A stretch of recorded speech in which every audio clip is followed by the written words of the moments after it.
As a boy, I learned more than one way to pray. Hands clasped, knees bent before a bed, pleading for something childish like hope or chocolate or an end to my father's sickness.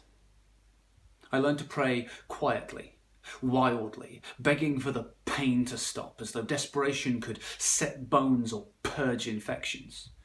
I prayed loudly before full rooms, learned my script and performed it. Dear Father, notice me. Show these people how well I speak. Be proud of me, for I know all the right words, and look how they believe me, though I feel nothing for this. Even now, I sometimes whisper to the air, because it is comforting to do the things we did as children, because when your heart becomes a gymnast and your breath an escape artist, having something to hold on to is survival. The first time I had a panic attack, I begged God for my life. I was convinced that the steel cord being rent through my sternum was hell itself assailing me. I was 10 years old, bent over a sink in the boys' toilets, certain that I was inches from annihilation, and all I knew how to do was pray. Since then, I have learned better prayers.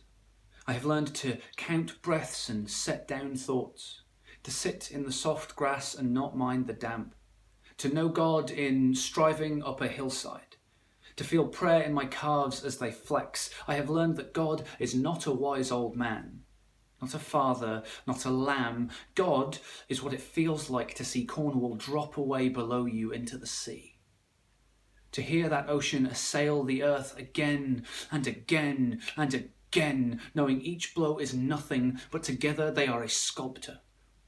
A battalion of hands wielding chisels against the earth. Even the ocean prays, whispers, wilds its way heartward across the wide open. I have learned how to pray from the ocean, to be nothing but the sounds of sweeping and tide. The last time I had a panic attack, a lie, there have been many times, I felt my blood become boilsy and saw the rain turn to prophecy. I begged like prayer to no one, grasped lamely at contradictions and waged war on my family's peace. I wanted out of the sanctuary, out of the panic, out of the terrible freedom of skies. I begged for my prison back, for the foot pedal floor feeling I had known. I was frantic from freedom and I fled. Not back to the city, but down like a river, compelled by gravity to match the roll of the hills into a valley that meets an ocean. In parts of England, they call these places Hope. Tiny valleys nestled between titans, hidden bays tucked into the coastline, havens for travellers. I did find hope in this one, but I did not find God, and I did not pray.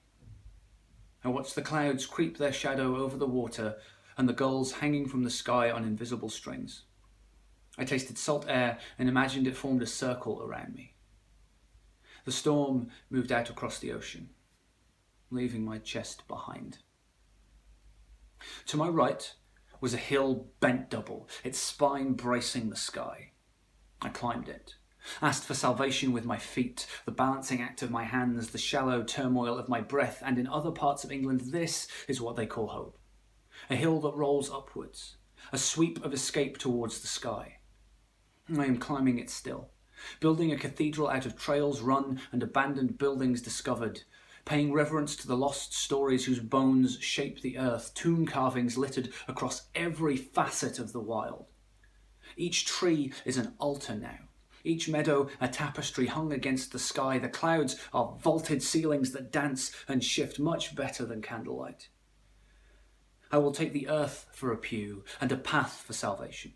It is where I find myself when I am lost, where peace comes to settle in the storm, and all those wild roads lead back to the ocean, to a hope that rests between hopes, to a faith that has nothing to do with God's, to the wide arms of the indifferent ocean that does not judge or fear or hate, but is